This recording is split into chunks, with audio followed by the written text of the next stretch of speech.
Selamat datang di teras kita. Oke, malam hari ini kita kedatangan tamu spesial.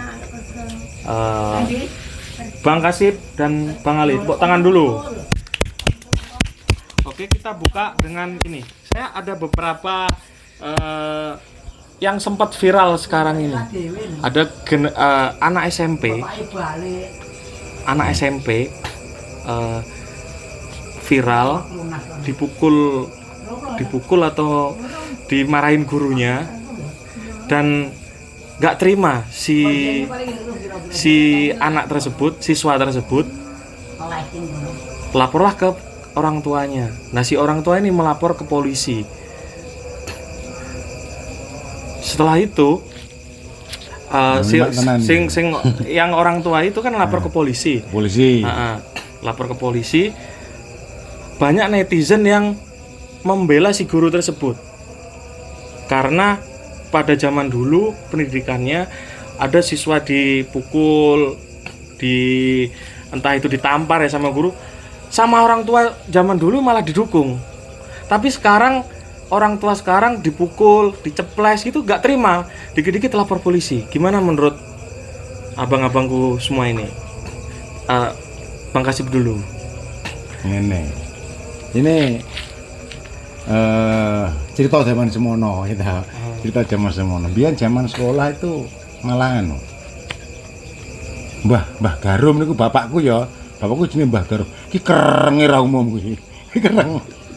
Ku kereng. Lah aku tahu. Ngerokok dulu.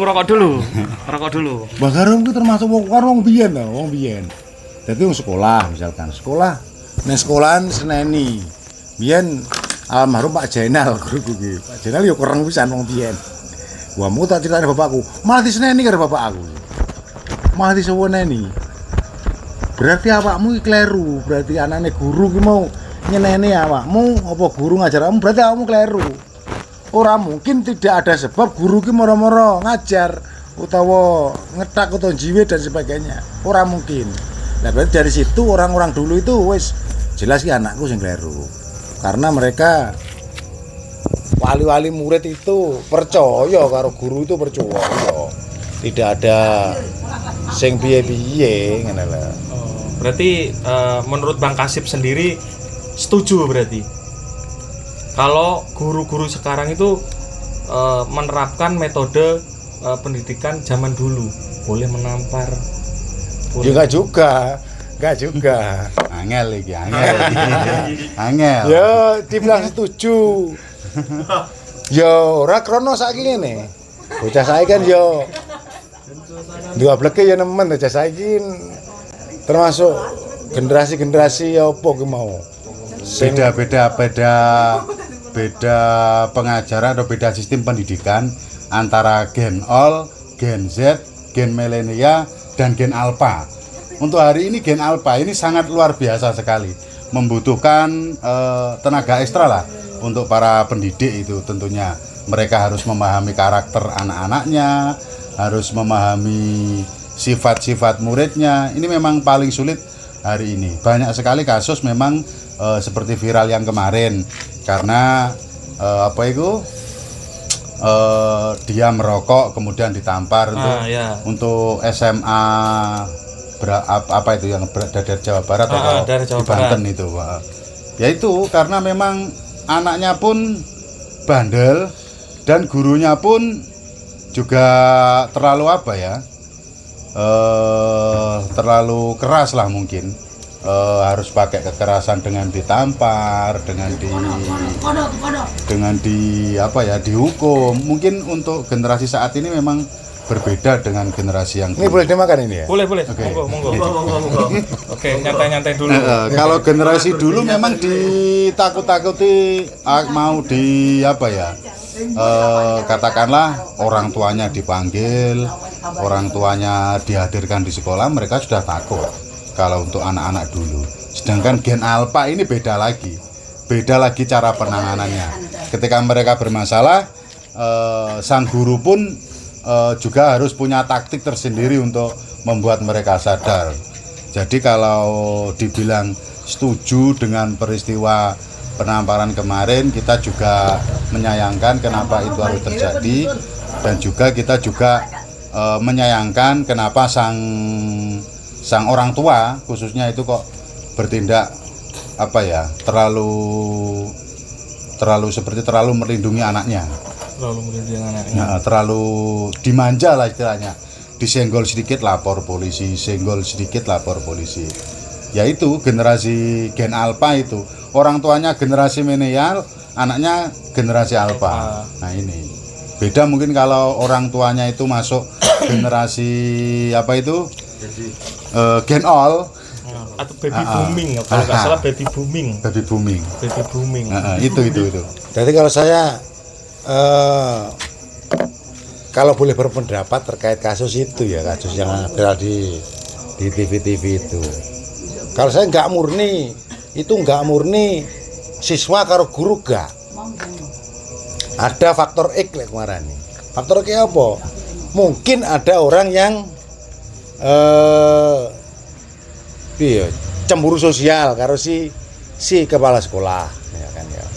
Jadi ada provokatornya lah. Provokatornya. Taker itu kan mogok sekolah kayak. Taker satu sekolah mogok sekolah. Ya, Goro-goro belani arek ngerokok dikaplok kepala sekolah. Betul.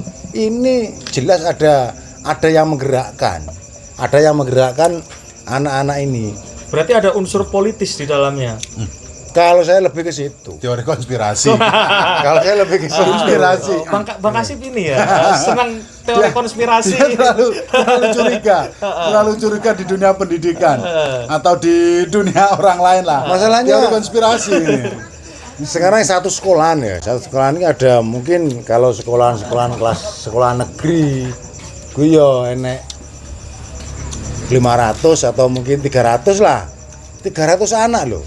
Ya. Mengendalikan 300 anaknya enggak mudah loh. Enggak mudah. Kok iso mogok kabeh gitu. Padahal mesti jelas saat sekolah itu enek sing mau meneng, enek sing gak ngerti apa-apa, enek sing pencilaan, enek sing demen ngono kuwi mun jarak-jarak. Ayo mogok. Kuwi lek gak enek sing mengendalikan. Jelas gak mungkin terjadi itu. Bicara di luar konspirasi. Ya, konspirasi. Untuk kasus yang viral kemarin, kira-kira apa ada yang salah dengan sistem pendidikan kita? Atau memang si orang tuanya atau mungkin gurunya? Menurut Anda bagaimana? Apakah sistem pendidikan kita yang salah? Kalau saya gini, jadi karena pendidikan sekarang itu kan kalau zamanku dulu sekolah gue nek jenenge PMP gak ngerti pendidikan moral Pancasila. Pendidikan moral Pancasila. Sekarang Pancasila nggak ada. PPKN itu masuk dia pelajaran PPKN. Berarti moralnya anak-anak ini yang perlu digembleng asine. Sebenarnya pendidikan asine yo pendidikan pondok pesantren. Jadi yo morale kena, umumnya kena itu ning pondok karo sekolah itulah asli sing bener iki asine. Oke. Kalau menurut saya. Jadi wis bukan imbang. Karena kalau menurut saya bukan karena sistem pendidikannya, akan tetapi memang itu salah satu pengaruh karena kemajuan teknologi. Para murid sekarang kalau dibanding guru, mereka kadang lebih percaya sama Google. Mereka lebih percaya sama internet. Nah, ya itu sama yang tidak AI. Boleh. Dan itu yang tidak boleh itu nggak boleh terjadi.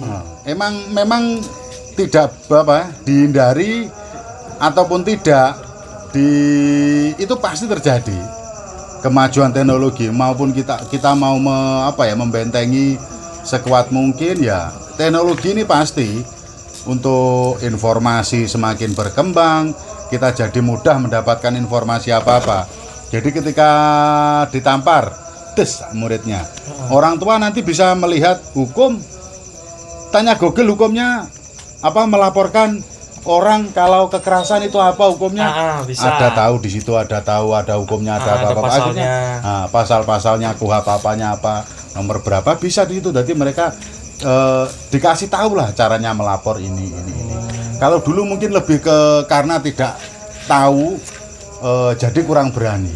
Sebenarnya orang-orang kita berani melaporkan apa saja, baik guru, ada lagi itu yang guru ngaji itu bahkan guru ngaji yang dilaporkan.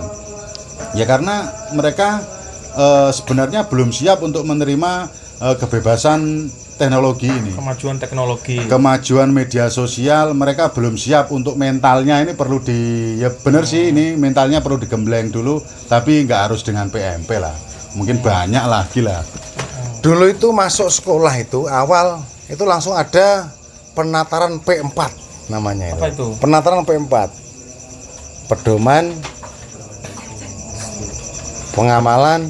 dan pengamalan Pancasila.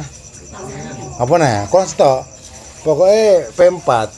Ini tahun berapa ini? 80? Itu 90-an. 90-an. Saiki kan ora. Saiki masuk sekolah enak jenenge.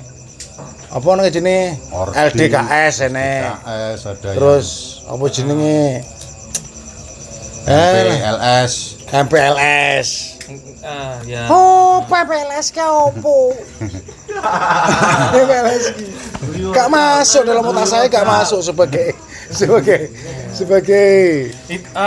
aturan-aturan itu kan berangkatnya dari pemerintah melewati Menteri Pendidikan. Pemerintah ra jelas ya anak.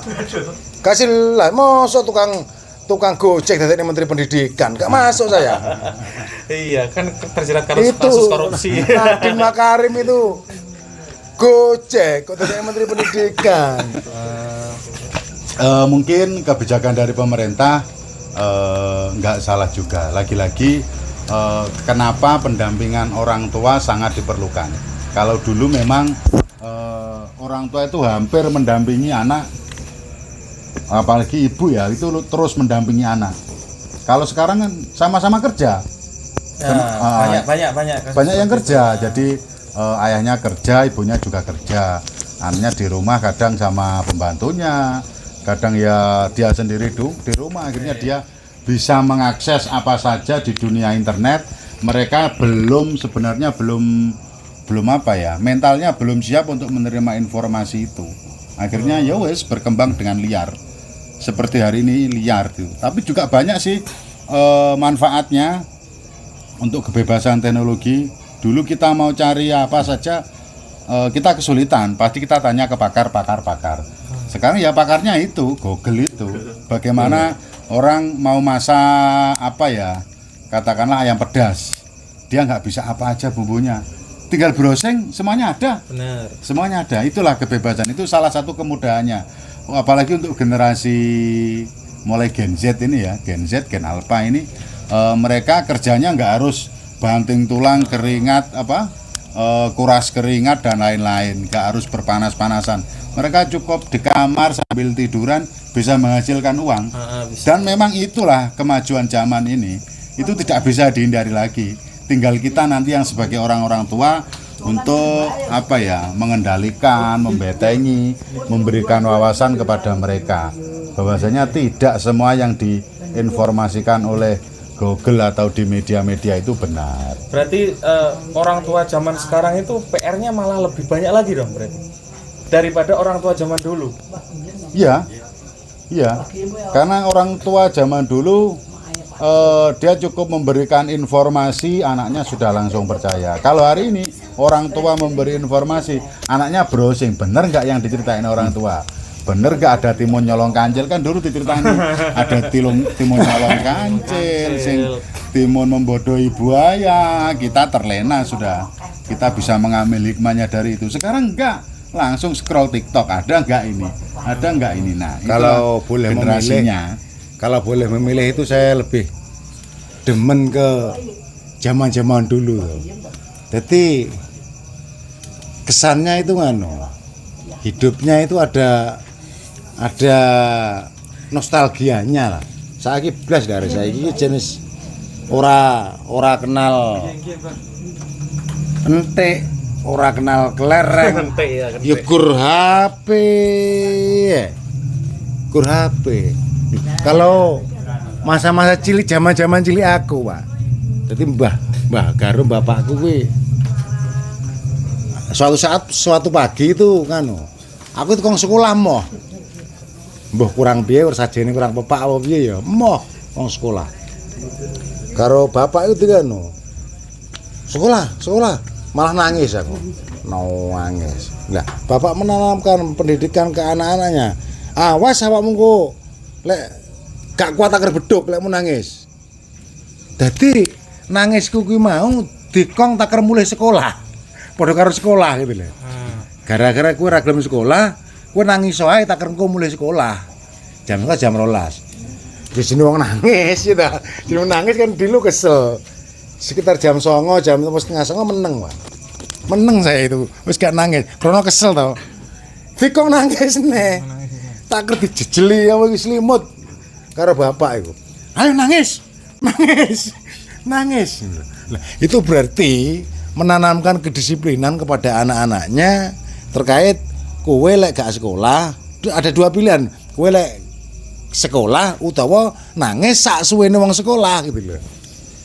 Nah, itu penanaman luar biasa kalau menurut saya. Sampai saya kita keriling kayak ini. Tapi kalau zaman sekarang diterapkan nggak bisa. Nggak bisa, itu memang bisa diterapkan pada zamannya. Pada zamannya. Tapi saya nggak bisa.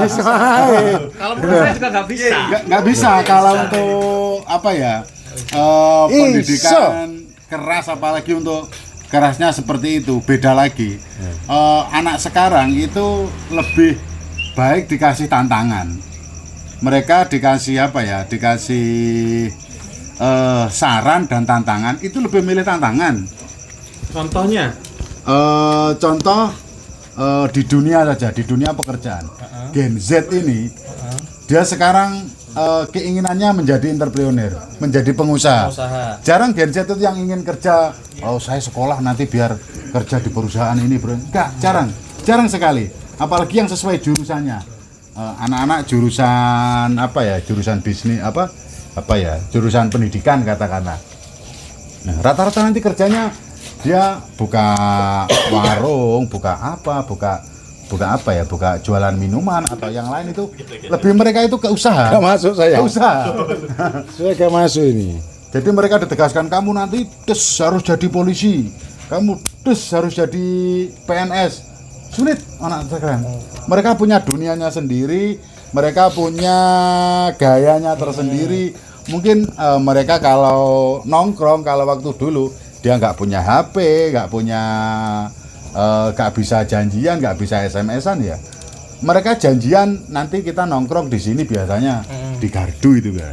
Ada yang di gardu, ada yang mana. Jam 7 tepat, mereka jam 7 tepat kumpul. Kalau sekarang nggak bisa, ya memang dunianya seperti itu. Dunia anak-anaknya ya main, mabar bareng, ya itu. Berarti Bang Ali ini sebagai generasi old berarti cukup, menurut saya cukup memahami pola pikir Gen Z berarti. Berarti ngikutin pola pikir Gen Z berarti. Yang maunya Gen Z gini berarti harus diikutin. Ya, itu kita tinggal kita pandai-pandai saja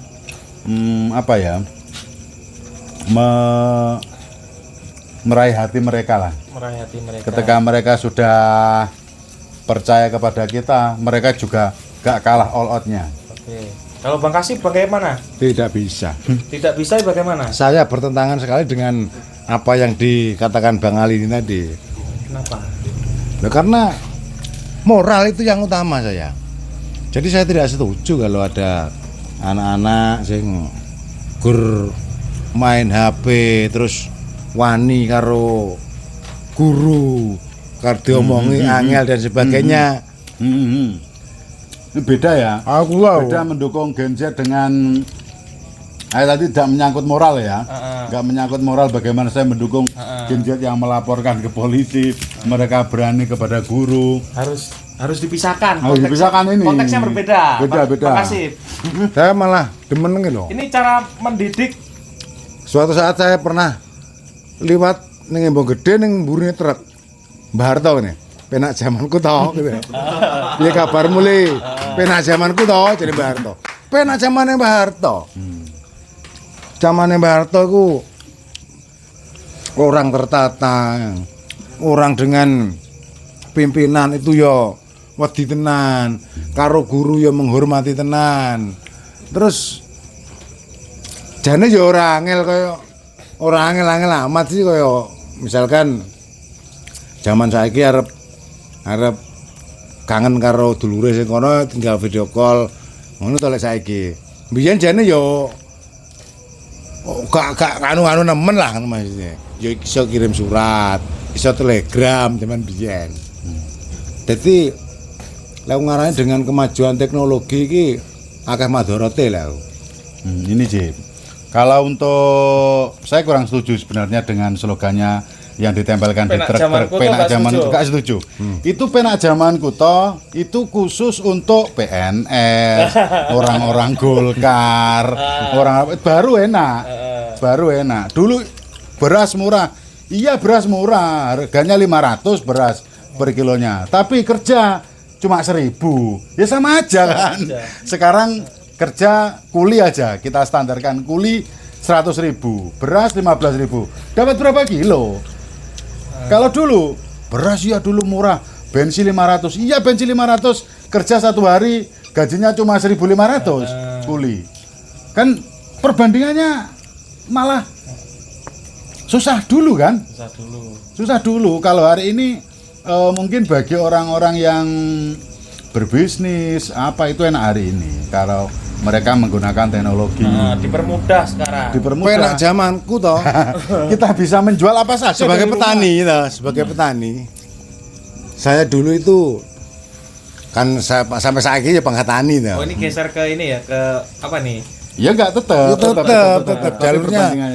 Jadi wong zaman saya kan wong zaman biyen. Saya kan orang zaman biyen. Bang Ali juga demikian. Loh ya tidak, Bang Ali ini zaman sekarang, zaman modern apa bahasanya. Saya pikir ya. Bang berdua ya enggak. Sebenarnya saya juga zaman generasi all kan, tapi saya juga mengikuti generasi Gen Z. Jadi dulu itu kalau petani ya kan, enak zamanku toh, zamannya Mbah Harto ini. Saya bicara petani zamannya Mbah Harto. Malah nggak enak petani zaman Pak Harto itu setahun panen 1 kali. Hari ini 3 kali 4 kali bisa. Yo garek wonge. 3 kali iso wong 3 kali 4 kali nggak bisa. Zaman Mbah Harto ki nek jenenge musim gadu. Ya. Musim gadu, ngerti gadu? Enggak. Ana sing jenenge musim rojo. Itu. Ada 3 musim loh. Petani itu di Jambar tuh. Ada rojo, ada gadu, ada polowijo. Ini 3 musim. Ya enggak mungkin kalau 1 tahun cuma panen 1 kali, musimnya 3. Musimnya 3. Ini penak zamannya Mbah Harto. Rata-rata kalau zaman dulu itu malah ini zaman sudah di era milenial ini. Era milenial karena di tahun-tahun pertengahan di antara 80-an 70-an infrastruktur pertanian itu belum belum tertata seperti sekarang. Perairan susah, jadi rata-rata kalau untuk jaya-jayanya Pak Harto kan di era 80-an 80 90 awal lah. Untuk 90 akhir itu sudah teknologi pertanian sudah ada. Jadi untuk padi itu ada yang usianya 3 bulan. Dulu tuh padi malah panen tuh 8 bulan 7 bulan 8 bulan. Kan terlalu lama ini nunggunya. Enak zamanku toh, enak apa nih? Enak apa nih? Apa murah. Kalau dibandingkan inflasi dengan hari ini jauh. Pupuk pena, mafia gak patek oke. Mbiyen kalau mungkin di keamanan oke lah enak zaman dulu. Mbiyen itu keamanan. Mafianya cuma 1. Mbiyen. Ya Mbah Harto toh. Mbah Harto. Sekarang Mbah Harto. Mbah Hartone kakean kayak gini. Dadi apa-apa malangnya. Iki wis bahas politik. Balik lagi ke pendidikan ya. Pendidikan. Iya aku wis malah cocok karo ngono iki lho aku. Saya pernah baca sebuah artikel jadi orang tuanya Bang Kasih, Bang Ali kan pasti generasi mungkin lahir di tahun 50-60-an kan? Iya. Bener ya? Dulu di zaman 60-an, maksudnya orang tua Bang Kasih, Bang Ali dididik oleh orang tua pada zaman kolonial. Bener kan? Cara pendidikan kolonial diterapkan ke orang tuanya Bang Ali dan Bang Kasib. Secara zaman kolonial itu zaman perang, zaman keras-kerasnya hidup, zaman penjajahan. Hasil dari pendidikan zaman kolonial diturunkan ke anaknya. Anaknya ini kan termasuk orang tuanya Bang Ali. Mbah Garom ya. Mbah Garom kan hasil didikan dari orang tua zaman kolonial. Terus diterapkan ke Bang Ali dan Bang Kasib ini keras.